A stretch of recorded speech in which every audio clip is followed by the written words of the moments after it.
As you can see, I'm recording. Excellent. Today's cold opening, etc., etc. Maude, Marilyn, etc. And action. Oh, Maude, what's wrong? Oh, Maude, what is it? What's vexing you? Tuppence is gone. He's gone. Who's Tuppence? When is that one? My guinea pig. Ugh, can we talk about something else, please? This is so boring. Conrad and Garrett enter the room. What's wrong, Maude? Oh, did something happen to Tuppence? He's gone. He's gone. Gone. Oh, it's okay, Maude. We'll help you look for him. Yes, we'll search the whole effing town if we need for it. Mind your language, Garrett. I'm sorry, Dad, I'm just so passionate about this. That's the spirit. Maude, Garrett and Conrad decide to search the old train line. Chugga-lugga-lugga-lugga. I'm determined. Let's search the old train line. Tuppence has to be around here somewhere. There's lots of hiding spots round here. Well, you'll never find a guinea pig round here. I've searched for a train line. I've searched under old cars. I searched in this bush. I searched in this bush. I searched in this bush. I searched in this bush. Tuppence, where are you? Oh, there's a faint squeaking amongst the chaotic screams. Can you hear that? There, Ralph, getting it zooming around. I can't get to it because of my wheelchair. Where's it gone, Ralph? My legs are knackered. Oh, my backside, don't you start. That's insensitive to those people with disabilities, surely. I think so. Kill it. Get it. Ralfred Herschel Tonks, put down that ratting bat. Oh, give me that rat back. Of all the people in Springfield Township, North Dakota, I'd expect you to be able to spot the difference between a rat and a GP guinea pig. Listen, point, listen, over there. It sounds, dude, the voice is mixed up. It sounds like guinea pig noises, excitedly. Oh, follow the noise. Oh, what? Oh, look. Oh, a small family of guinea pigs huddled together in a small alcove. Tuppence, I am running to you. Tuppence, you're amongst these guinea pigs, Oh, Tuppence, I found you. Who are all these other guinea pigs you are surrounded by? I'm taking you all back to the house. Maude, what are you doing? You can't just bring all these GPs into our house.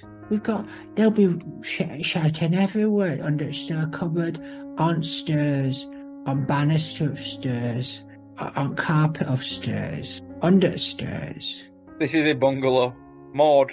Maude! Oh no, that's Frank. Sorry, Dad. I'm firm on this. Tuppence is my pet, Dad, and these guinea pigs are his friends. I'm not leaving them out here. She's just Canadian, right? Right, but you are going to have to take care of all of them. That's fine. I have a large cage for them. There. That's better. Night. All right. Everyone. It's been an exciting day and time for us all to go to bed. Good night, everybody.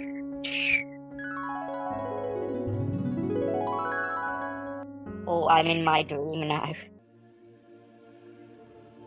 Maude, I have a special community of guinea pigs who are following my lead.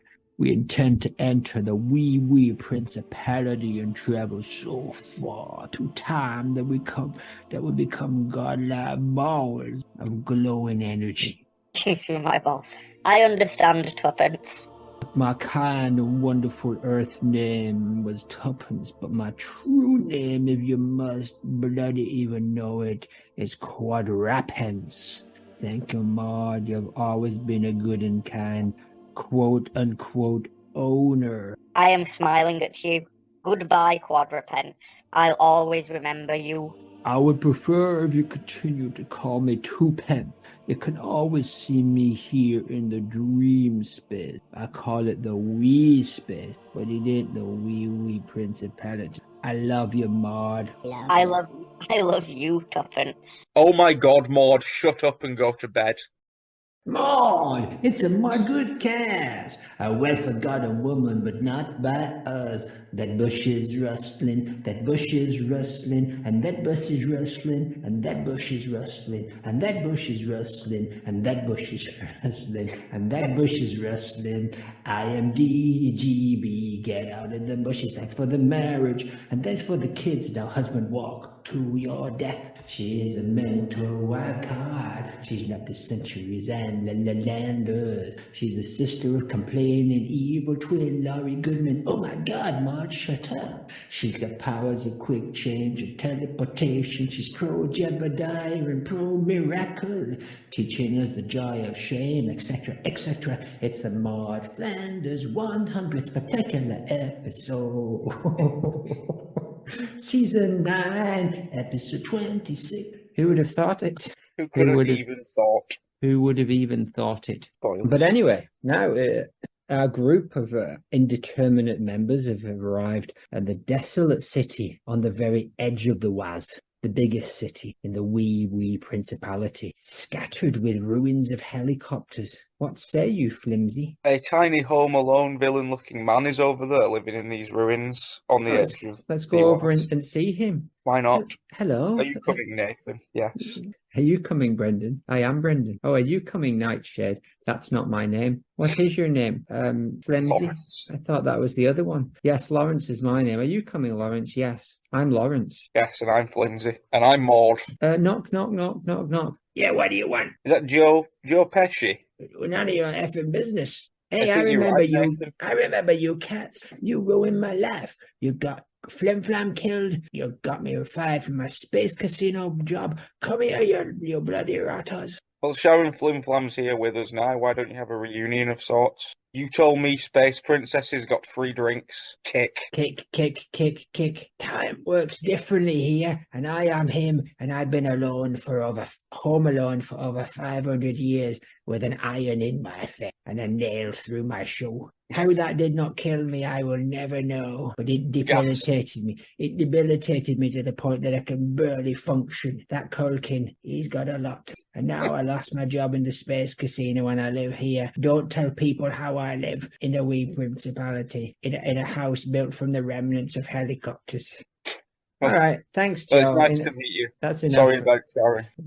That's enough of that. But how about some sponsors while we're making our way through this desolate city? Let's do it. We're up to sponsors very quickly. We're getting through it at a rate of knots. So the first sponsor tonight is Oh, you Laura, you're a talent so grand. From silly Prince George in Blackadder land to Dr. House, the witty and bold, you are a character that never gets old. House off his meds, he's a brilliant mind, with sarcasm sharp and wit refined, a flawed genius, a medical maverick, solving his cases with skills so slick, it's always lupus. The Hugh Laurie Handbook, a guide so bright, everything you need to know just right. His journey, his passion, his love so true. From Gregory House, he'll always hold a fond view.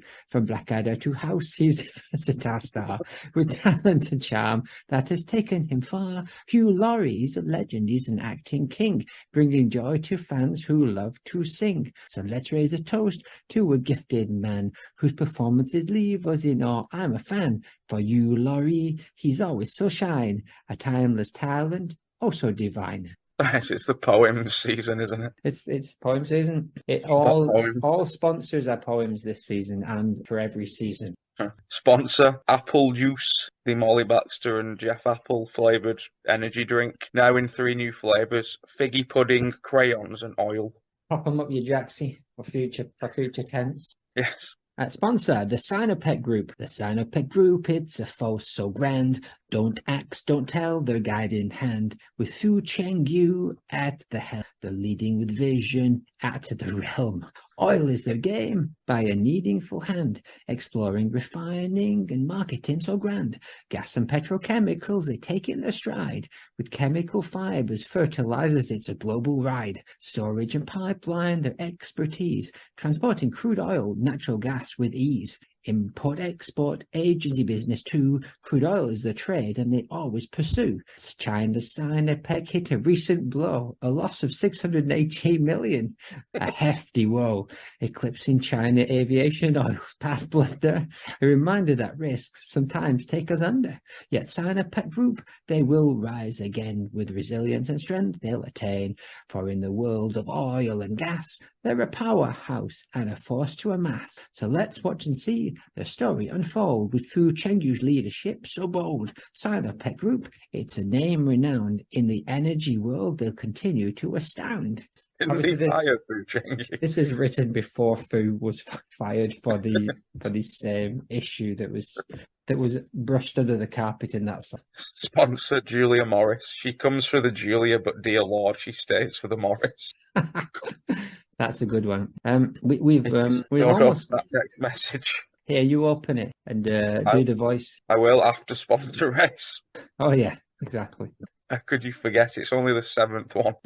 Best part of the episode. It is. Vivacious sent home front runner Log Lady of S.H.I.E.L.D. last time. This week is Snatch Game, which is blankety blank, but for snatches. It's the Modcast official sponsor race, episode 7. Remaining contestants, 9. Last week, Vivacious won the Flanball head-to-head and chose frontrunner, the Log Lady of S.H.I.E.L.D. to send packing. How will the other sponsors feel knowing they've eliminated her strongest competition? One misstep from this point forward and you could be going home, no matter how many wins. Now, Onion, the loser of the Flanball contest, must reveal which contestant he had chosen to get the chop had he won. And he had chosen Fu Chengyu, but Onion said aye and called him a cheeky bastard, and Fu forgave all. Konnichiwa Sponsorinos. Mini challenge number 7. Do the MFIMDB's taxes for them properly. Well, Fu knew he had it in him. That's right, the winner of the mini challenge is Jax Derrida. Congratulations, Jax, you have won a boat. An actual fully functioning boat, tax-free. Je voudrais faire une remarque préliminaire. Buckle up, buckaroos, cause Maxi Challenge, #7 is nobody's favourite challenge. Snatch Game, tee-hee. Snatch Game, rude. Modcast Mania, Modcast Mania, Modcast Mania, ! The sponsors must dress as an inappropriate, the sponsors must dress and impersonate a famous Modcast personality whilst answering questions in the style of Match Game. Good luck, and would some of you like some mixed damn vegetables? Cindy Chandler will be playing Anton Wichibo. Jacques Derrida will be playing Soichi Ian Yuan. After realising he looked like a racist caricature, Fu Chengyu swapped his choice of Jeff Apple and now is playing Natalie Balloon Manticore. 1, 2, 4, girl. We'll be playing Stamp. Onion will be playing Ham Jr. Scott Walker, R.I.P., will be playing the very much alive and well Statman John. Vivacious will be playing Luan Van Houten. Jetty the Vixen Ryan will be playing Madge Tinker Turnbull. And finally, Giannis Xenakis, in a rather tasteless display of spite, will be playing Carrie Derrida. Onion slayed the Snatch Game as Ham Jr. Ginny the Vixen Ryan and Fu Chengyu had great Snatch games. Cindy, Derrida, Scott, Xenakis and 1:24's performances were good. Vivacious Luan Van Houten bombed the Snatch Game. It's Luan Vivacious. God, do you want me to show the cat and have the cat tell you who it is? But there's all to play for on the runway, and this week's theme is Flandball realness. Good luck, and would you like some Michael vegetables? Scott Walker presents a flan ball. Starlet, look. Onion presents a flan ball. Cheddar gorgeous look. Giannis Xenakis presents a flan ball. Tia Kofi look. Vivacious presents a flan ball. Vivacious look. Ginny the Vixen Ryan presents a flan ball. Ginny Lemon look. Cindy Chandler presents a flan ball. Ask Tina Mandela look. Fu Chengyu presents a flan ball. Shakule look. 124 Girl presents a flan ball. Violet Chachka look.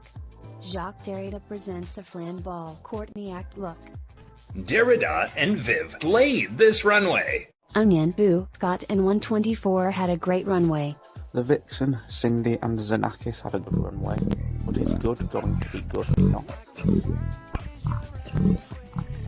Welcome to the main stage of the Maude official sponsored race. Oh, one second, I'll do that again actually. Welcome to the main stage of the Maude official sponsored race. I'll do it again. Welcome to the main stage of the Maude official sponsored race. I am H.L. Word. Please welcome our regular, less fabulous, and some might even say boring judges, Brendan and Nathan O'Leary, and Pants, Bleach, whoever he is. And let's give a warm welcome to our extra special guest judges. All the way from the bins, it's Stamp and Statman John and Megan Trainer. Wow, what's good, Meg? Now it's time for the judges' deliberations. Contestants, you may relax backstage and gorge on ice cream on secret CCTV. Silence, Megan Trainer. Bring back our sponsors. When you hear your name, please step forward. Onion, Vivacious, Jenny the Vixen Ryan, 124 Girl, Fuchengyu, Xenakis. You are the tops and toppermost bottoms of the week. Aye aye, Cap'n. Which means Cindy, Jackie D, Scott, you are all safe. You may step to the back of the stage. You can relax, ladies. You survived Snatch Game. Onion, Jenny the Vixen Ryan, you are the two holiest rollers of the week. Congratulations. A wonderful game.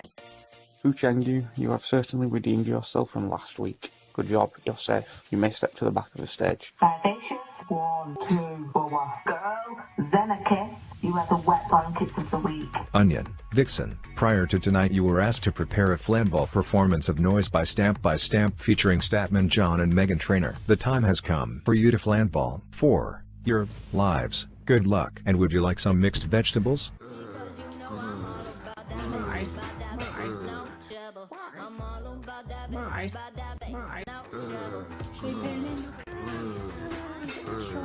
She's got the look. How can you make her? She's got the look. Sleeping in my car. She's got the look.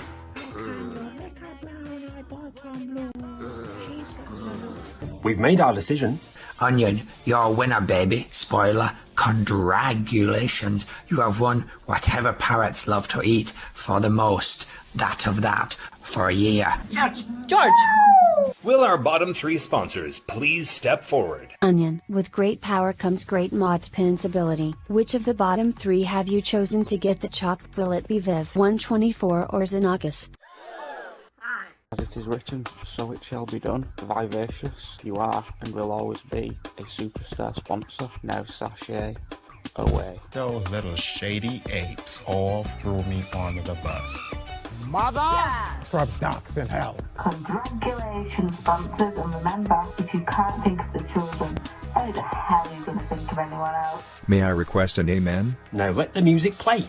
Remaining sponsors, 8. A beautiful amount of thank yous, as always. Shall get her tomorrow around the time I chat to your biological brother. Is that an okay timeline? Currently on vacay in Francais. I don't like that 124 Girl is getting so far. Natalie Balloon Manticore feels exactly the same. She was livid when Log Lady went. 124 is truly the villain of the season. Unhappy face emoji. Fantabulous. I haven't done mine. It's almost over. Buckle up. Vivacious is gone. No. Second front runner gone. Lord. Thanks to Onion. Shite. The only drag queen in this drag competition. It's drag queenless, I repeat. Yeah. Oh, here's this. Oh yeah, I have a text from Derrida on this Nokia drug dealer phone that he left for us. Riding a hamster, slipping between the blades of grass. Tiny dead, deconstructing everything, coming to you to tell you what's what. Now, what I call faith in this case is something that I said about justice and the gift. Something that is presupposed by the most radical deconstructive gesture. You cannot address the other, speak to the other, without an act of faith, without testimony. So this faith is not religious, strictly speaking. At least it cannot be totally determined by a given religion. That is why faith is absolutely universal. XOXO, Derrida. How is my wife, Carrie? Kiss, kiss. She's tiny and she's drunk. At least half of that's always been true. Yes. What's the what? How does this pertain to Magdalene, Jehoshaphat, Radamanthus, Dina Flanders, Nee Goodman? Maude really enjoys faith, and she cannot speak to the other without an act of faith or without testimony, which I do not grasp. She can't address us. Is the other God in this situation? Yes, of course it is. But she can speak to God without an act of faith. She spoke to him last week. She yelled at him last week. That is why this faith is absolutely universal. Would she concede that faith is universal? Her faith is not, but faith as a concept is. Does she accept the faith of other people? No. She accepts that she knows what faith is. She knows that they think they're right, but she knows that they're not. But she knows that I'm the only one who's right. You're doing faith wrong. Here's a book I bought for you, and here's some spoilers. Excellent. Is that a rabbit? They're all GPs, I think. Oh, excellent. Oh, yes. Beautiful. Exciting. Most of them are dressed up as food. Excellent. Or all ladies. Food Chengyu. For Barchan guinea pig book. Exactly, but now, as we make our way through the whatever that town was called, what's it called? I think it's called the Was. The desolate city. Signs. Oh, yes. That signs to stay away fools, and I agree with it. So, look who's here. What are you doing here? There's a lot of Johns here. There's 3. Weren't you all just with us anyway? Did you get here before us? No, I've been here for a long time when I came out of that robot's poop chute. And I came out of it too, but I've been hammering the Monster Energy juice, and I can't see any which way but loose. My back end is as loose as a wind tunnel, and all from jamming endless monster popsicles up there.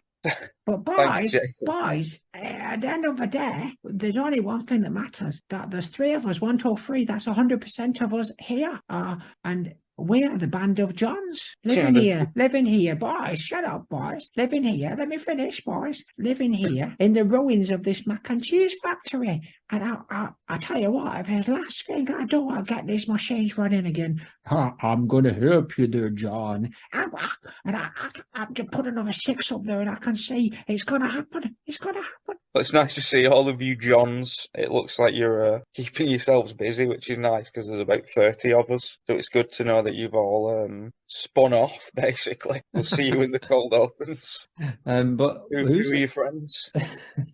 Well, you know who I am. I'm Flim Flam, and I'm a ghost. I'm Tim Tam. I'm a boy of chocolate and biscuit. And I'm Tag Tag, a.k.a. Monster of Pocket. What are you guys all doing? Are you building this? Hold on, there's one more. There's one more there's one more of them. You got Tim Tam, Chocolate Biscuit Boy, Tag Tag, Monster of Pocket, Flim Flam, Ghost of Scooby-Doo. But look, you've left out the yellow fellow weasel. Yes. That is Flim Flam. That is Flim Flam. I know someone who, boys, if I'm not mistaken, I'm doing voice because I've not had a chance to do it for ages. Boys, I love Statman voice me. Boys, he's from Holland, remember? He's from Holland. So this is a Dutch voice. Boys, sleeping in my car, I will undress you. That's my favourite Roxette. You were saying? She's got the look. How can you make a brown-eyed boy turn blue? She's got the look. Do you know Roxette? I don't. Nathan, what about you, Flimsy? No. How about you, Tim Tam? No. How about you, Maude? No. Boys, I know who would like to see this collection of ragtag, flim flam, tag tags, Tim Tams, and yellow weasels. What about Sharon Flim Flam appearing for a second time this episode? You saw her just 5 minutes ago giving Space Joe Pesci a kicking, and now she's meeting her long lost brother, who I believe she met at the end of last season, so it's not that unbelievable, to be honest. But time works differently here, boys. Well, it's lovely to see you, my brother, Flim Flam. I think our voices have changed. It's been either a long time or 2 episodes. We don't have the means to check. I'm starving. Can I have a quick look at you, Tim Tam, boy of chocolate? Yeah, why? Chomp. Oh my God, him. Sharon! She's eating him. For someone who's against murder and doesn't like it when people murder you, it seems somewhat strange that you've gone around and basically mouth murdered whatever his name is, Chocolate Biscuit Boy. She also choked JP17 to death on that island last year, but he seems to be fine now. Man, I projected myself into the future. Oh yeah, how could I forget? My mind wife. Mother has arrived. Anyway, listen, let's all go. John Equine, yes. John Poop, yes. John Stat, eyes. Tim Tam, inside the belly of Sharon Flim Flam. Oh, I'm in here. Tag, Monster of Pocket. Tag. Flim Flam, Ghost, aka Yellow the Fellow Weasel. Come on, let's all go. Let's go. Let's continue Where on are we our going? journey. We're going to find fucking Xenakis' bin so that we can bring Maude back from the dead and possibly rescue Jacques Derrida's vampire's son. Oh, yeah. Naturally. What happened to the thing about where Xenakis kills someone? Is that happening this week? Oh, yeah, later. Yeah, it's at the end. Spoiler. Jackpot special. Anyway, give me a number between 1 and 300. 205. Maude's accent in No Homer. Wisconsin. Irvin hired good. Maude Flanders sounded Midwestern, like Wisconsin or Minnesota. Mo sounds like he's from Brooklyn, despite being born in Indiana. Barney sounds like he's kind of from Chicago. Kirk Milhouse and some of Pamela Hayden's characters have a New York feel. I think this is intentionally done so as not to be able to place Springfield in a certain state, not like Laverne or Shirley's or Happy Days where characters in Wisconsin have Brooklyn accents. Some characters like Bart, Skinner, or Flander are more neutral. So they're saying Maude's accent is Wisconsin or maybe Minnesota. I disagree with all of that. We're already firmly established that she's North Dakota. There's no need to even speculate about Wisconsin or Minnesota. Wisconsin isn't far off, though, is it? It's similar vocally, but... Oh, Minnesota for sure, yeah. Minnesota. But also, I don't agree with any of the accents that they've... Other than Mo, I don't agree with any of those accents. You don't listen to Milhouse and think, oh, that's a New Yorker. No. He just has like a raspy voice, so disagree. Debunked. They're all about... They're at least in the right area, right? Yeah, I think... the wrong state. So, it's not fair. I think they had a good try there, but they were incorrect. Incorrect, but a good try. Shall we get into some content? Let's do it. Give us give the good people some context for this content as we wade through this mac and cheese factory debris. Yes, with all of our Johns. Roswellesaunce continues. There's a couple more nods to Maude before we are back in flashback mode, which is new for us and kind of new for them in the sense of, no, I'll say that later. I'll say it later. Clip 1. Vivacious did not have the golden flute. She did not. Clip 1.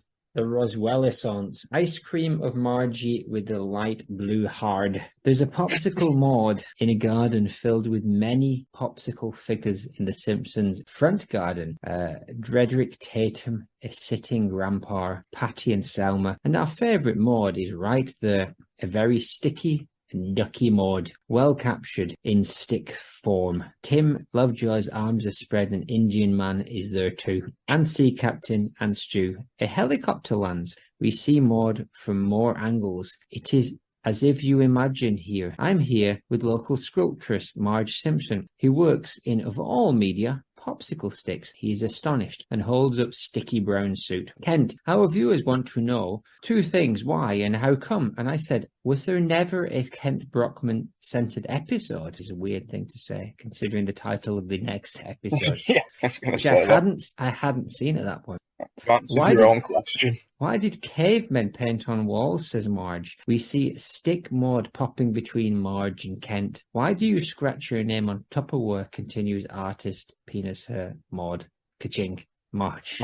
Out of nowhere, a rich Texan who also bought Maude land appears. Yes. Maude is stationary in background as Texan talks of fancy schmancy soft show. He gets out his guns and Marge says, do you mind? She takes his guns and does the Yosemite Sam shooting into the sky and whooping dance. But don't worry, he has 2 more. Shout on the ye, not the whore, he admonishes Penis Her Marge. Modern stick family look on. We zoom out to see a banner. Oh yeah, I'll interject here. This was initially like 5 separate clips until we did that episode like 2 weeks ago when we talked about Maude for 20 minutes out of an hour and 35. I thought it doesn't need to be like 4 different clips of Popsicle Maude just looking at the scene. So now it is a 1-clip saga. I do like it when they make Marge do art. That was one of the earliest things they set up for her. So I do like it when they go back to Marge having like a creative outlet. And I do like the popsicle stick creations that they're all very intricate as well. But it's nice to know that Marge still remembers her. And then I question, was this the first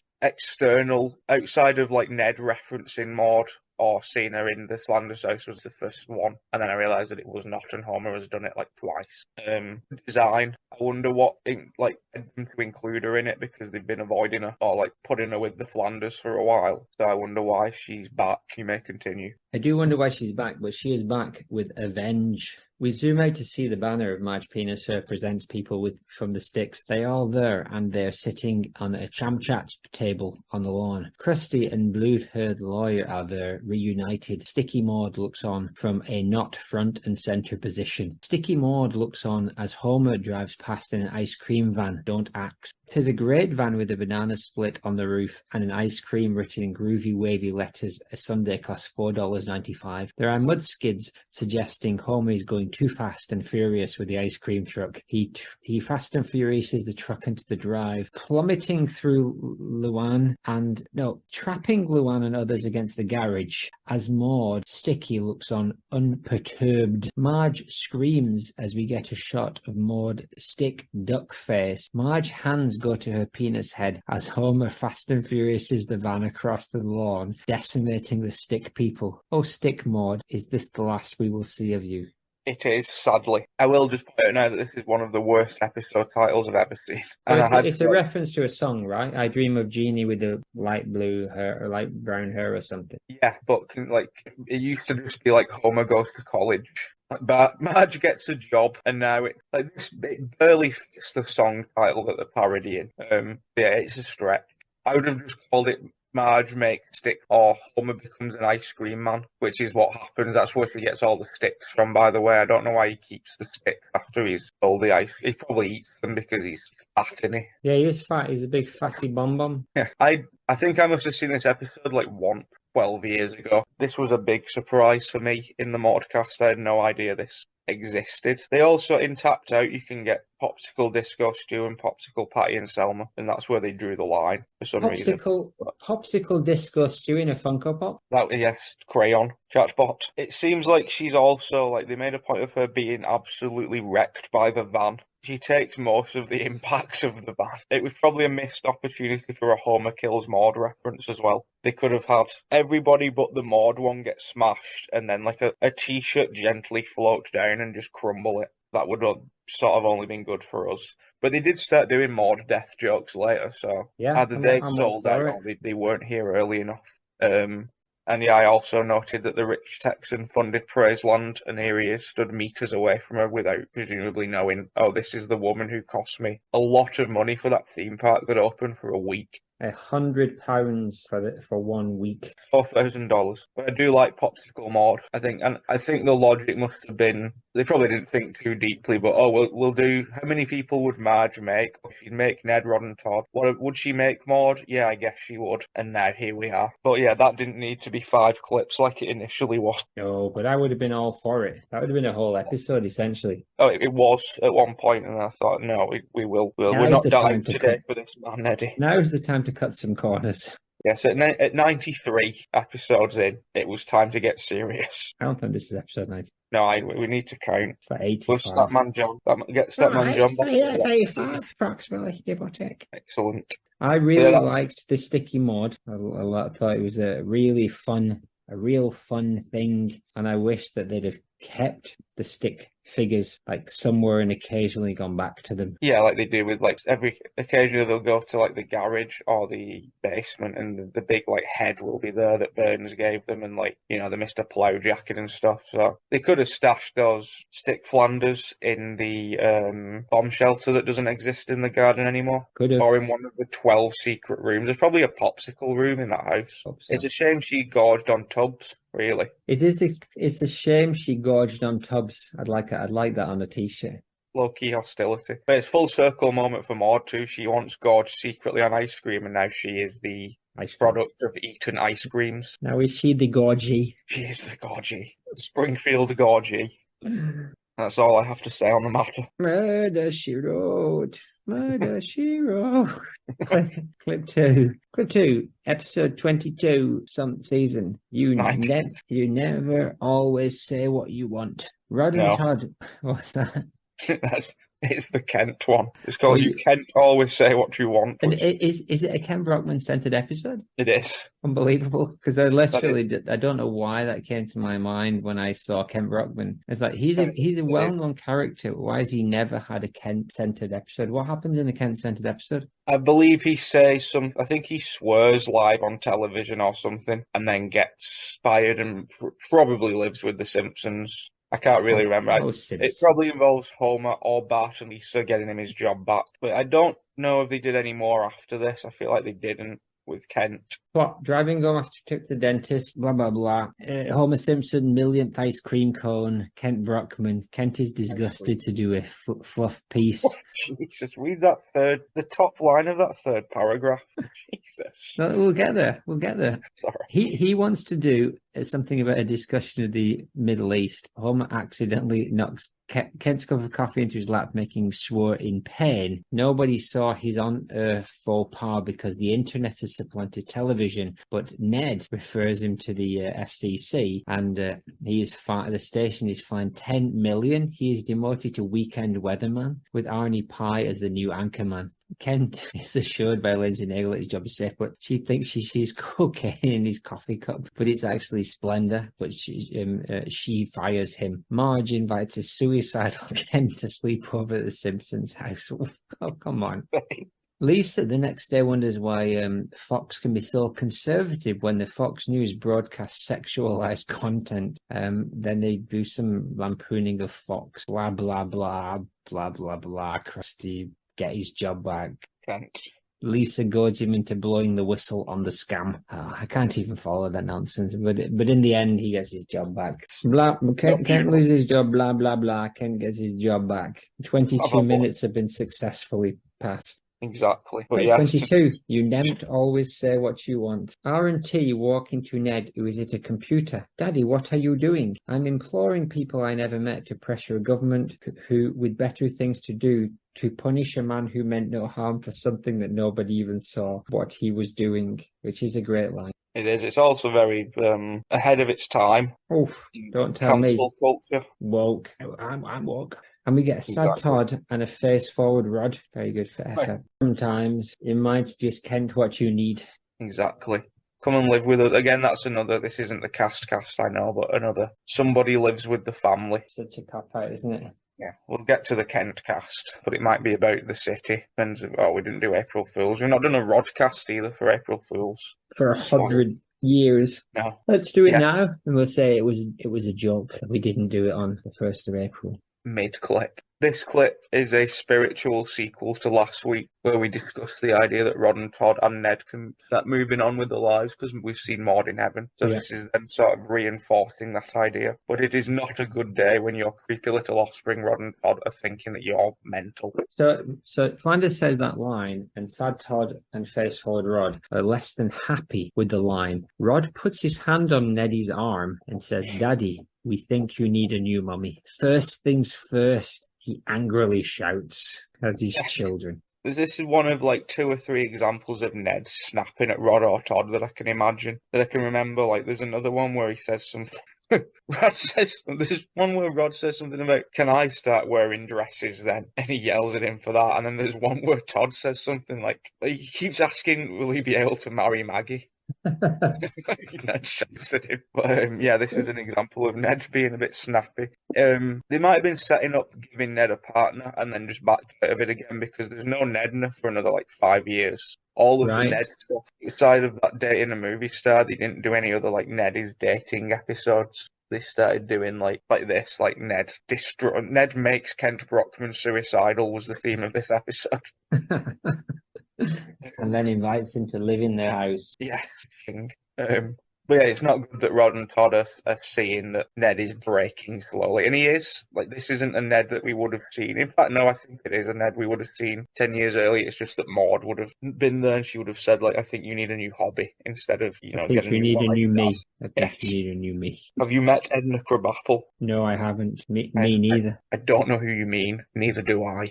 My dog's got some nose. My Maude's got no notes. Exactly. On that bombshell, here's a little message from a hamster and or guinea pig. Oh yeah, called me. As quadrupeds, Oh, that wasn't the voice, was it? As quadrupeds, I was at a party with my friends, enjoying the festivity, when suddenly the sound of war interrupted the party. Xenakis and his army of trolls stormed in. This is a story from a long time ago, Maude, before I even met you, and I couldn't believe what was happening to me. But I stood there, ready to face oncoming attack. I felt a strange sensation wash over me. I looked down, and to my surprise, I transformed into a hamster. A pure light. With my newfound powers, I joined KV and her mice army in forming an assault circle, ready to fight back against the troll. Tom Hamilton and his bass guitar added the power of music to our fight. The older Plattbridge community came to lend their support with a welcome center with free hot chocolate and towel bowls. As I fought along my friends, I couldn't help but feel grateful for my transformation, for I knew that I was a hamster of pure life, and I was able to contribute to this battle in a way that I could never, ever have done before. And just as it seemed as though all hope was truly lost, Richard Madeley Stretchy Long arrived with his quadriverb, and he defeated the trolls. Lickety-split. After the dust settled, I watched as Foo decided to leave for Midland Bailty in search of peace. And Onion passed away, leaving a legacy of bravery. Yeah, I just killed Onion. Cheeky bastard. Here we are. But is this... Kill one of the main sponsors. But this might not be a real story. It might just be a dream. Are you dead, Onion? Insert I here. Ow, he said as he died. But I knew that his spirit lived on in the hearts of those who knew him, including myself, Stephen Deadhorse, and his Manticore quadrupeds and quintuplapens. I recognized that this was the end of our adventures together, but it had been a journey filled with friendship, bravery, and power of music. I knew this story would live on, and the bond we shared would never be broken. As for me, quadrupeds, I was grateful to have the opportunity to become a hamster of pure light, which allowed me to play my part, saving the day at the end. Well, enough of that. To you the night. Am I good to you? Go gentle into the good night, aye. Lukey, go shut the window, hen. Clip 2, Season 20, Episode 1, Sex Pies and Idiot Scrapes. Another bad title. Sex pies? Like pies of sex? And idiot scrapes. That's a reference to the movie Sex, Lies and Videotape, which was a... I don't think it is. No, it is. Yeah, it is. Jerkass H is in the sky. You hang on to resentment like a Confederate widow. We pan to Ned on some sort of scaffold. I forgave you for accidentally killing my wife, he implores. They are on a girder swinging around above the city. Yes, but you hold on to the big things, says Homer. Classic. I think this is the only instance in which Ned directly references or acknowledges that Homer was responsible for Maude's death. Even in the episode, he doesn't. There's no use playing the blame game, as Homer says. But this is the only time that he's first of all said that Homer did it and he's forgiven him. And Jerkass Homer dismisses the idea that Maude was important, which I kind of think is a defense mechanism. I think he cared more than he's letting on. And he does this whole sort of blasé, like, oh, who lived next door? But I think he secretly weeps sometimes. I think he secretly weeps sometimes. I don't know why they're on scaffolding, but it's also... He says widow and they're high up and might fall, so it's sort of understandable that Maude is front and centre of his mind here. Like, surely they've got to be wary of heights and T-shirts and cannons after that day, and hot dogs. And NASCAR, but not Homer. No Homers. I know. They make you uncomfortable. Exactly. But I think this is the first time, Ned has said, and this is season 19, I think, or 20. So it's been like 9 years since she died. So that means she's been dead for as long as she was in the series, essentially. Almost. If you add 2 to the 9. Was she in season 1? She was in season 2, right? Oh yeah, that's true. So yeah, she lasted 2 to 11, and now it's been 9 years on top of that. So there's a picture of like a meme where it says like Maud Flanders died 11 years ago, and that picture's just like 11 years old now. So many years gone. Yes. Let's see whether Maggie responds and tells us what to do. Yes, where to go, where to shove it. I've heard your little podcast. You have me tearing out the throats of my co-workers. Which I find delightful. Yeah, $4,000, please. Yeah, that's it for that one. Yeah, they're swinging above the city, which is very dangerous. But yes, you must hold on. You hold on to the big things. And then what does he says about what is he hanging on to? Why is he resenting him? I can't remember. There's something has happened between the two. I think Homer. Oh no, I might be getting it mixed. Oh no, yeah, I think it is that one. I think he becomes a vigilante called Pie Man. And that upsets Ned at some point, and then after they talk Kent Brockman down off a ledge, they all get back to this. No future. Yeah, I don't know. I don't know what they're doing up there, but I think it's a Ned versus Homer sort of story. Fair enough. But 3. THOHIXIXX question mark. A body of flailing insignificance. HJ. A show slips off the food. Marge. Oh, God. A body of falling insignificance. Oh, in silhouette. In silhouette. Homer Simpson is a silhouette falling, and a shoe slips off the foot of, I believe, Marge. And he's falling past some buildings, and that's got to be a parody of something, but I don't know what it is. He falls past a classic shot of a classic Flanders family shot of Maude and co. No doubt enjoying the show as Homer falling and the shoe is on the other foot. That is true. This is Mad Men. It's the opening credits to Mad Men, which I've literally just watched about 20 minutes ago before this to see like what the I knew it was Mad Men, but I've never actually the time to watch the credits of Mad Men or the series. No, I've never seen it. I know that John Hamm's in it though. That's my Lady John Hamm meets Maude in Springfield. No, but this is the closest we'll ever get. Maude Men. There is. I watched it to see like what made them choose Maude, which seems to be my main question in references like this, and that window that he passes in the credits is specifically like a nuclear family. Okay. So it's very. They were the best choice for that specifically anyway, outside of her being dead and him like falling past her and the shoe, because her shoe did come off, I think. But this is the least interesting Maude Halloween appearance. Hold on, are you saying that the foot with the shoe is also Maude? No, I think that is Marge, but when she fell, her shoe did come off, so we can tie some threads together somewhat. Shoe thread. Yeah, shoestrings. But yeah, other than watching Growing Willie burn to death, that and this, I'd say, are at least Halloween appearances. And this again, a blink and you'll Maude her. This is, I think it's hard to suggest that Madman, in any sense, is a Halloween reference. Yes, Madman. I think the actual segment is him going around killing celebrities as a hitman so that they can use them in adverts after their death for free. So there's a sort of loose advertising. That is awful. Yeah, I can't remember what the parody was called. I'll tell you now. Homer goes mad and murders some men. It's something shitty. You get ahead in advertising. Oh yeah, instead of just Maude Men. But that would have made less sense because she's not in it. But neither's John Hamm. None of the Hams are in it. No Ham's not in it. HAMM's not in it. Helen Heck in a handbasket's not in it. Assistant Ham's not in it. Ham Hog isn't in it. The other Ham Hog isn't in it. He's Raven, the Raven who used to be a human, called Ham Raven, no doubt. Rave Ham. Clip 4. Yeah, 5. Season 20. I feel like I might have mislabeled the clips I sent you. Yeah, you did. You put 2 clips. In. That's why I'm punishing you. Dangerous Curves. Dirty Homer and Marge, ka-ching, young flashback, and are riding through the countryside on a bicycle. Homer looks like he is buckled and he is pushing it. A smiling Maude and Ned drive up in a grey car. Howdly do, stranger, shouts Ned, right past Maude as if she were knout. Hop in before you become a couple runneth over. Very clever biblical reference. Slightly younger, 10 years younger Maude with slightly bigger head, her.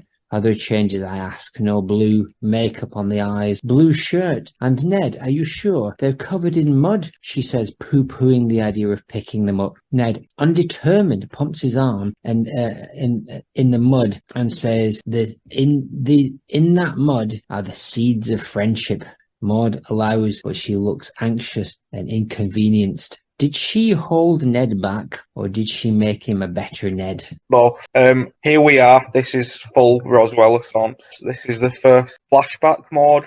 After Anne Landers, actually. I do like that the smile, as they pull up, she's very smiley and enthusiastic, and that just fades over this clip within her first meeting of Homer and Marge, even though it's not really their fault at all. No, Ned's the jerk in this. He's very out of character, jackass-ish. Maybe he was more of a wild card before Rod and Todd arrived. But this is very lost, to be honest, because this is like years before they ended up being neighbours with each other, and it's not established whether or not they remember this when they became neighbours. So that is, very lost flashback style. Like, it also works as Simpsons in the sense that they were like, okay, we're going to do a Homer and Marge. This episode's just called Dangerous Curves as well, which is just it's not even a parody title. There's just a movie called Dangerous Curves that they are parodying, and so not even attempting anything here. We're in a time now where I remember, this came out when I was 19, and I remember actively watching it and being ready for more Maude and everything. It was also kind of before I knew, I wouldn't know if he was going to pop up. So as soon as a flashback started, I'd be like, oh, have a Maude here, and then every now and again we did. And we could have a Maude here, you thought to yourself, and every now and again we did. Yes, that's the goal. I think Roswell's back and ready to Rosroll. She's already back into Dakotan. Yes, that is a Dakotan accent, I would say. Oh, that is our Maude voice back. That is our Maude voice back. I bet she was thrilled at this point, because again, now we're on season 20 now, so it's been 9 years for her since she died. So I think we're good. I think Roswell is good. They've figured out this system. She's getting whatever money she wants, and she doesn't have to fly to LA every week. No, she does not. Willing for Maude to be more of a participant, and also this episode is Ian Maxtone-Graham. Oh. So there is clearly some kind of... He feels like he owes her, so now he has the chance to... I assume he thought that, okay, we're doing a flashback. Ned and Maude would be a good couple. I'm gonna, kind of redeem what I did to her when I splattered her all over that car park. I've got to be honest. Neither of them, Ned or Maude, come off very well from these series of clips. No, but it's nice to just generally have her back. Oh, they're acting, they're being very old school Flanders as well, aren't they? The tension that you see in when they all go for the family picnic and stuff. She's not nice then. No. She's kind of irritating, really, isn't she? But Ned deserves it in this. Yeah, Ned, to be honest. Sort of, considering what we learn in the next clip as well, Ned is really out of order, to be honest, for this entire situation. So we got to assume that this is not that long before the kids came about. It's hard to figure out because Homer and Marge are still clearly 17 years old. Maude looks considerably older than them. Yeah, so she looks clearly younger than Ned, though. I think placing her at 20 years old here is about right. Whereas Ned, I would say, looks about 30. But Ned's 60, which would make Maude 50 in which is about what we said, didn't we? Mid. No, I thought we put her at the same age as Homer and Marge, I think. Yeah, we did, and also no spoilers really, but there is a flashback where Maude and Homer are in they're clearly the same age. So yeah, we're in that continuity.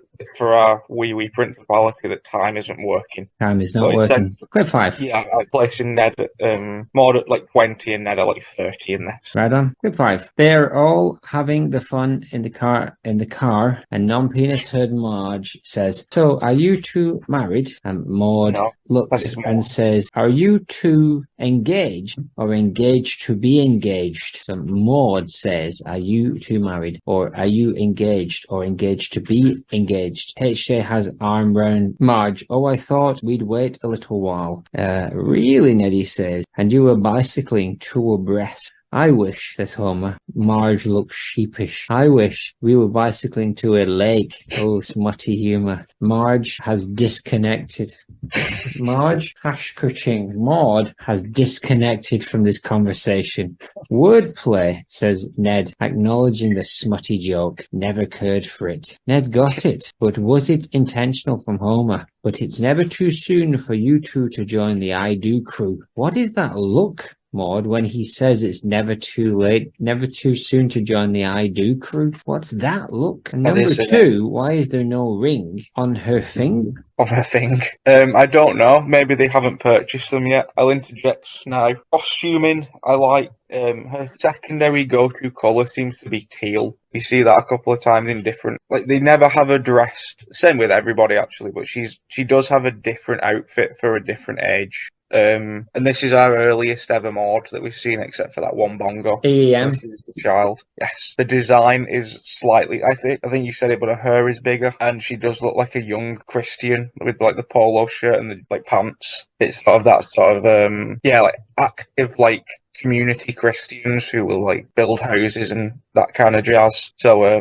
but I do agree, I think this is a good insight into her inner workings. She goes from optimistic to judgmental, just, like, bitter and haggard within the space of, like, a minute and a half in this clip. Like, she already, like, she looks like she's filled with regret. This side eye that she gives to me is around the line where he says, "You're never too young, never too soon to join the I Do crew." Now, is she unhappy with his turn of phrase and thinks it's hokey? I don't think so. Or is she unhappy with that concept of them joining the I Do crew? I think she's just a bit annoyed because, like, he's not focusing on they've literally, as you will say in a second, they've just got married today, so she shouldn't. His interest should be on their marriage at this present time, not necessarily on immediately trying to get another couple married. No, but he was trying to save their soul from some any shenanigans, right? Yeah, but this to me also says that the wedding itself wasn't a good day because they're also like, it's clearly the middle of the afternoon for a start, so they had an early morning marriage. They've gone and got changed, like they're not being driven anywhere, like Ned's just driving them himself. So I think and the honeymoon is in this country, in the States, so like they're still in Springfield, so it's maybe Maude feels a bit sort of let down with the day that she has, but it is also like in a beautiful throwback for us, she looks very golf Amy at the end of this clip. I wonder if we would one day find out more about their wedding day, because it does seem somewhat anticlimactic from a family that is so Christian, you would imagine, and someone like Ned who has a big family, and of course we know that Maude also has a big family. It's surprising that it wasn't more of a big old family event. Yeah, they seem to be, Ian Maxtone-Graham specifically, as much as I've just said about him redeeming her, it seems to be setting up that they don't have a good marriage in this clip. Like the point was that Homer and Marge were fearful of getting married too early, so they needed to set up that, they meet this couple that put them off getting married. And realistically, like, it wouldn't have worked because I think they needed someone a couple of years older like Ned. So, like, Kirk and Luann would have made more sense. Absolutely. I don't like this. No, I like it because it gives me Maude, but it's they clearly had some early day issues and worked through them prior to because there's still some saltiness from Maude in the Todd birth stuff. So I think something changed over time and they became a more, like, there's never any real arguments between Ned and Maude in early Simpsons. They're always just sort of the good couple, and then the flashback sort of fleshing out a bit more. We see, like, maybe they did have a few issues, and they'll sort of, the idea that they're too perfect, but she doesn't look like she should be matching Ned's energy if that's what they're going for. But they have just sort of made a conscious choice to make her look pissed off. No, I'm not accepting any of this. It makes no sense. They're not the right choice. They've sullied the good reputation of Ned and Maude, even if they did eventually come good. Yes, they will. We do have like 3 or 4 more clips from this episode that sort of reinforce. Like, I'd say this on its own is sort of, it stands out as Maude being more. I'd say the rest of them, she's definitely more on board with being Ned's wife, but with this one, maybe she's shell shocked because she's just got married so young. This is also her second marriage. What? She's already at this point married. Well, her lawyer and got divorced. Of course she has. Ned continues, "Now, I'm no saint. It's all Kajelo with the cook whip. Exactly what he says. Jello. with the cook whip. It's not all Jello with Cool Whip. It's not all Jello with cool whip. She'll nag you, really, and she'll try to change you. How, I ask? You'll be fighting back for years and years and years. What is this, I ask? Who are these people? This isn't Ned and Maude. Maudie steps in and says, don't you think you're overestimating a bit? Hard times, I ask. Passive-aggressive Neddy. I think I'd like to finish my sentence. If Maude did change, and then good job, because this dude is a jackass. And years, he goes on. She looks irritated. Says Marge, young Marge. How long have you two been married? Since 2 this afternoon, he says. Maudie's face. There ain't going to be no fun and games back at the motel after this. Welcome to our honeymoon, he says. So many questions I have. Yeah. Where was the ceremony? Who came? Who didn't? What did she wear? Were they going on a honeymoon? How long were they together before this? It's interesting that we or more specifically, I put so much into Maude's funeral and who went that we've never given any time to Maude's wedding. Nothing. So we will be, by the end of this season, we will have a guest list and we will answer that question in the season 9 finale Mauditorium. Beautiful. So, but yeah, I fully agree, and I've never really realised it until now, probably just from the enjoyment of getting more Maude. But to be fair, I've never really analysed the clips before. But yeah, this isn't Ned. Like, I still think this is Maude, but Maude is thinking, like, who the hell is this guy? Like, is this the man I just married who was, like, nice 20 minutes ago? Like, I don't understand this passive-aggressive. It's like he resents her already, and he doesn't resent her. He very much enjoys Maude. No, I'm struggling to work out that. For me, this is almost as big an injustice as killing her. Yeah, IMG's done nothing. IMG is on my shit list. Yeah.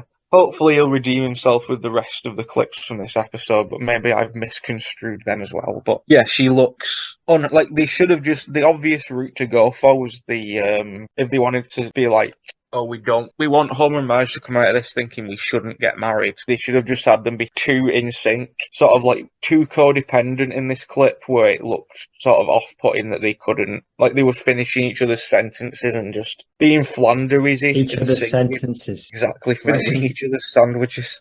But yeah, I do think two good ideas you've had. 2 ideas that are better than what they did. Either Luann and Kirk, which just seems like it would be perfect for this. Or Tim and Helen. Tim and Helen have that sort of, like, they do have that in their relationship of, like, how about Mo and his first wife? Mo and a hooker. Yeah. So many things they could have done. Edna and her initial husband, Mr. Crabapple, who we never met, who we know ended badly. Yeah, there was Doris and her husband just before she murdered him and ate him. Oh yeah, Disco Stew and his many, many wives, including Selma. Disco Stew just got an annulment from John Paul too.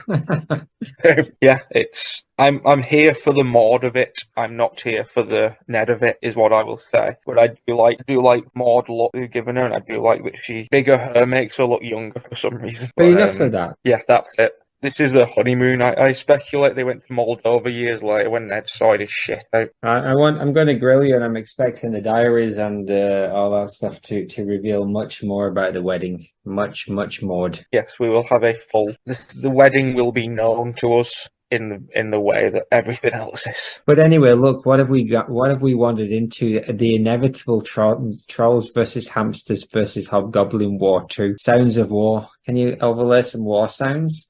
Yes, of course. I'll try and find troll-specific war sounds. But it's time for me, Darren Spider, to lead us into battle. Who will join me? No, he's off. He's gone on his own. I plough in. Oh, shit, I've been immediately stopped on. Secret. Oh no, he's gone. We've lost CDS. SJ2, SJA. It's me, guys. I've been hanging around in the background the whole time, and you didn't even notice I was here with our Richard Madeley's anti-spam technology. Come out, hamsters of pure light. Get out there and destroy the trolls. Put some sound effects of trolls screaming in war.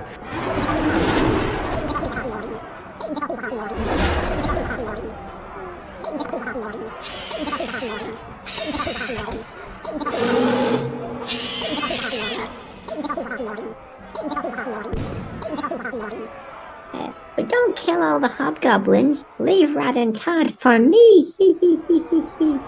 Oh, Rod and Todd look like, oh, look at them. It looks like they're doing their version of weeping.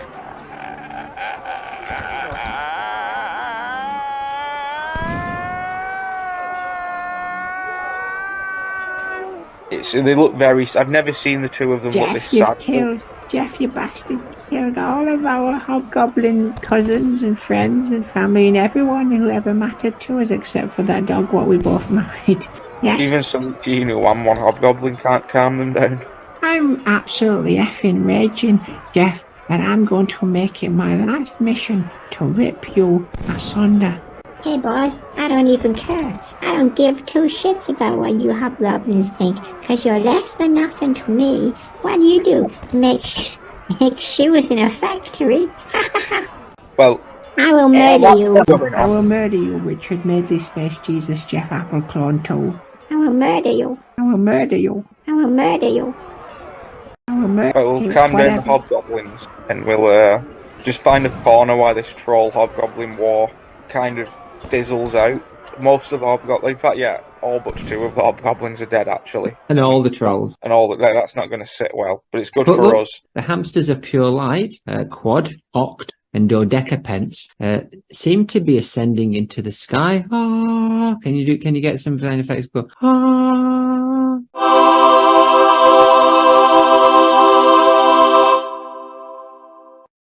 Yes.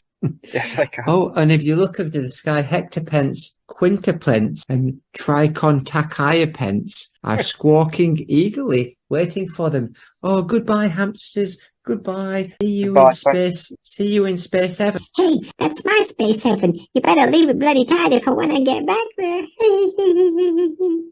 Come on.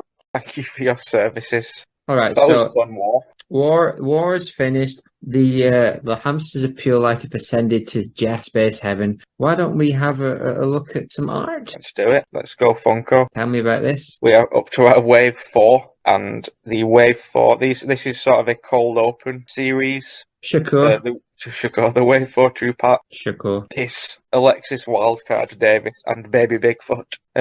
Alexis Wildcard Davis is a bit generic. She's based on like a generic it's a tapped out character just called Taurus, who I just stole the image for a picture that was required, and then I based that Funko around that person. But that one's the most generic one, but it also kind of looks correct. It's more accurate than the Maudes that we've tried, and it was all just for the Baby Bigfoot, really, which is great. It is great. As a baby, I think we need to investigate the story for a character who was basically appeared Alexis Wildcard like for about 10 seconds, and Baby Bigfoot not at all. They're really good. Yes, they've been in it like twice, maybe. Yeah, I like the mouth on Baby Bigfoot a lot, and it's the fur. Like, it just does any sort of animal particularly well. And then we move on to the solo ones. You get H-Robo, but you also get a bonus Dave calculator. How about Battery? I think that's a good design. It needs a hat. Battery is an independent project.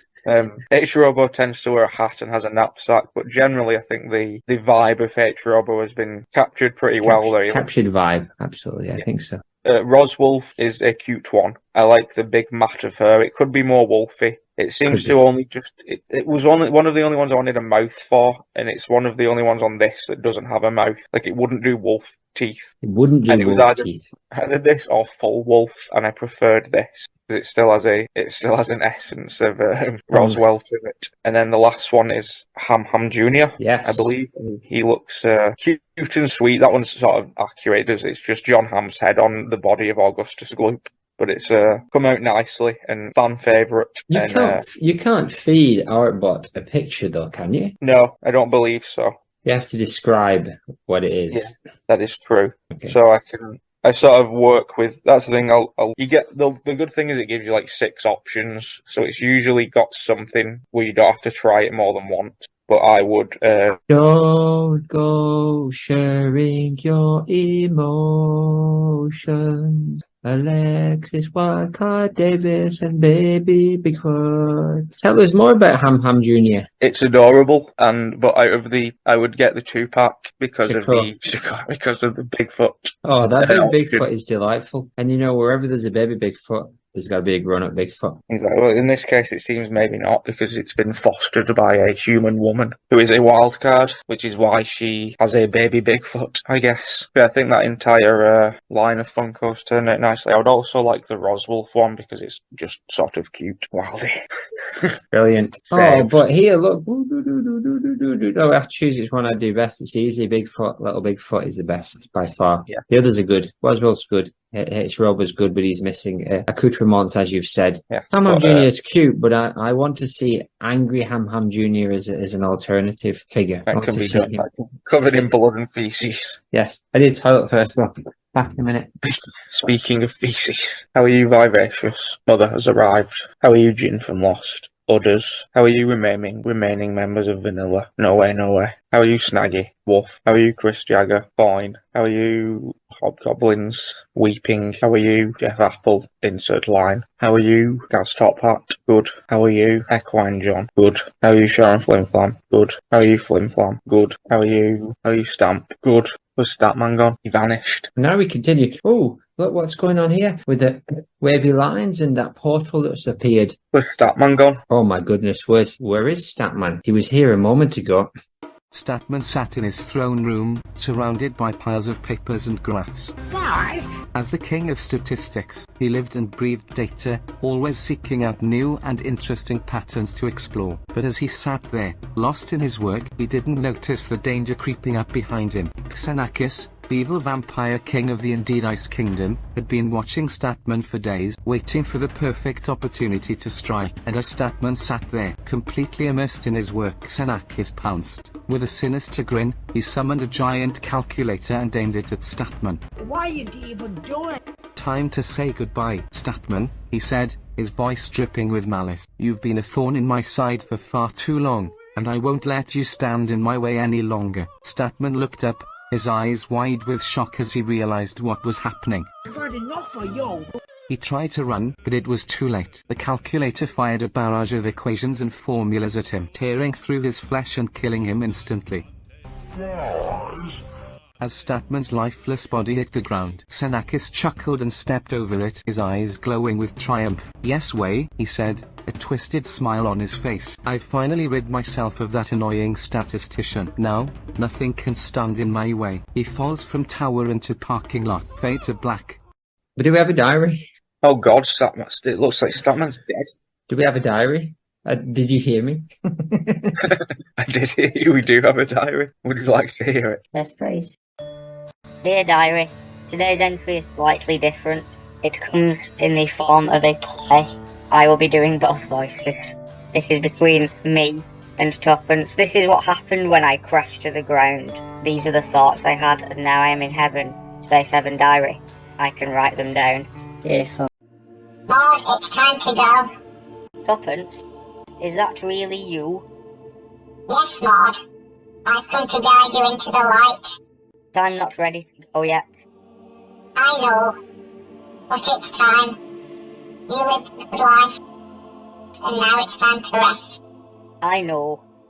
I'm just so sad, Tuppence. I miss my family. I miss you, Maude, but they'll be okay, and they'll always carry your memory in their hearts. I would wish I could have done more. You did plenty, Maude. You lived a life of loving kindness, and that's more than most can say. I guess you're right. Of course I am. I'm Prince Goodman. Now, are you ready to go? I guess so. Then let's go.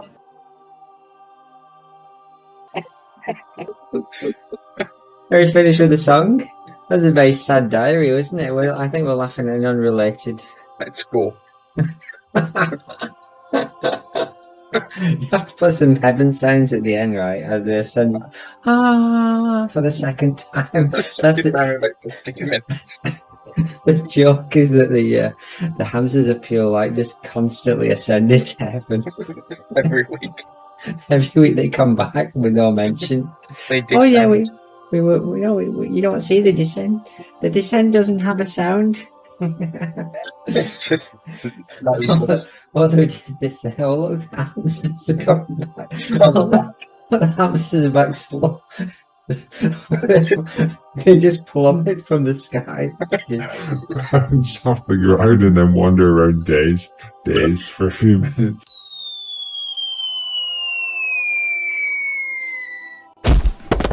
Where am I?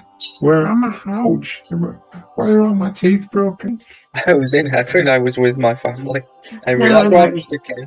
That's what happens to Kenny in South Park. He just gets reborn. Oh my god, they've reborn Kenny. You bastards. You cheeky bastards. You cheeky bastards. Let's finish with a song. Roswellesaunce continues. Big U sums. Backgrader Tatum. Favorites Maude, Indian man, sweetie. Khaki men paint on my walls. Maude, yeah, Maude, land body stationary. So hot or any gutter. Add me on a shed. Penis. She had for mamly look on Ibana. Champash. Loud. Crusty. Ain't vam don't ask. Letter R Sunday. Plinning Luana. Agging out. Unperturbed. F&F Savannah across the stick people. Compupra. Returns. Bring out. I'm oding. Our less dishalt for things. Idiot squeaks. Comparati window. Thohix. Walls past cluster of Glenaroma. Dangerukov yon old Ned Drevy up. Panging the seas of friendship. Pog her poing. Undo it and pumps. Nigaged. Biupsi to abriti. Fug indismuti. Jeepings. Oh, I never answered that question. I don't think Homer did know that it was I think Homer sincerely thought he was asking him that question. What's that like, Maude? Isal Cagello. Back it fight. Morty, don't you? Essentially, wutau. There ain't gonna be no Fjordsplaflan about Prodganti in this aft. Well, canon honeymon kunch. So much Q. What were they hain on honeymon? Oh, go tell it on the Oh, look, son of Sonny Bono's back. Oh, he's gone. The end. I hope we don't find Dave Brubeck's wife. The end. I think she's dead. What was the tag? Hold on. Oh my God, we were a band of Johns, and now one of the Johns is gone. He'll never say boys again. He'll never say boys again. No, I don't think he will. If only I could shove some monster energy up his arse before he met Xenakis, he would have been. Well, I don't know why I'm singing. I don't normally sing. I wonder, I wish I would have given him 10 monster energy pops up his ass before he met Xenakis. He would have probably rattled his bollocks off. Yes, I agree, I concur, the end. Yeah, the end.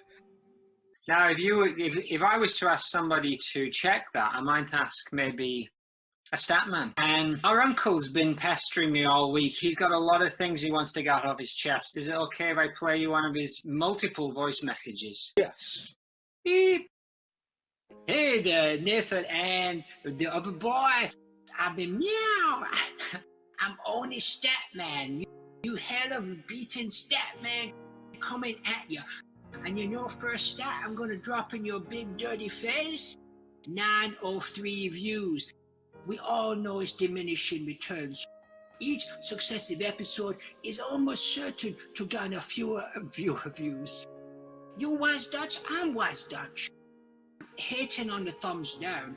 I tell you what the good thumbs down is. When your thumbs down a spam. Thumbs down to spam, that's what I say. Hello, boys. And also the two boys of Nathan and the glasses one and the other one. Imagine was contact lens. Getting work at Kraft Macaroni and Cheese Festival. No, factory. Forgive me. You did it. You did it, boys. Raise your hands up in the air and fire your Glocks. Left, right, and centre. I counted every single one with me quill. I do me stats by hand. Boys, boys. Get out of the way, boys. Oh, that's a bit rusty. Oh, boy. Here, Stamp, have a fag. I'm going to put on some TikTok. John, tell that bus driver she stinks. Ah, but she doesn't stink, Stamp. She does, but put your nose proper close. She does a bit. Oh, lady, you stink. I've got something up my sleeve. The cat. You can sloop it into your mouth for wishes.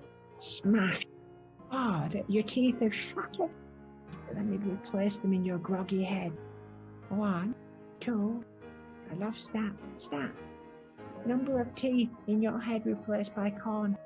All of them. See, wishes come true. So tell me more. The boys are not here, so I guess we're kind of the Boston chat. Spill honey all over the floor. Oh, I think you should calm down a bit, Stamp. You've already had a bag full today. Oh, that's brilliant. If we stock up on that, we could spend some more money on sherms. Oh, look, Stamp.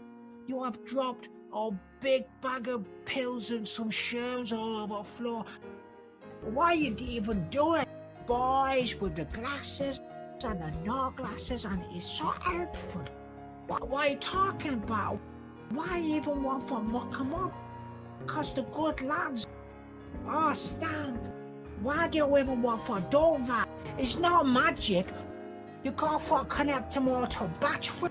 I'm confused. And I'm also thinking that we're not bad lads or Twitch billionaire. I'm going for have a caviar milkshake, because I've had enough of you. Lost your mad head, you lot. Boys, aren't you even my cousins or nephews anymore? I did all those stats for you, and I'll tell you one stat. People going into space. 2. You 2. According to a study conducted by Study of Imaginary Vampires, 95% of boys prefer rainbow-flavored vampire ice cream. Boys, this is our 1 millionth episode. Boys. At the end of the day, there's only one thing that matters. That there's 3 of us, 1, 2, 3. That's 100% of us here. Boys, shut up, boys. Living here, let me finish, boys. Living here in the ruins of this mac and cheese factory. And I'll tell you what, if it's the last thing I do, I'll get these machines running again. Boys, this is the Dutch voice. Boys, boys, sleeping in my car, I will undress you. That's my favourite Roxette. She's got the look. How can you make a brown eye bottom blue? But time works differently here, boys. Oh, I see it on the horizon coming closer. Just have a fun of this high life when you can. Stat, you are my best friend ever. Now, those are some stats, what I like. I'm doing voice because I've not had a chance to do it for ages. Boys, I love Statman voice, me. Boys, he's from Holland, remember? He's from Holland. Boys, I died, and now I'm in stat heaven. 95% of people there are happy. Boys,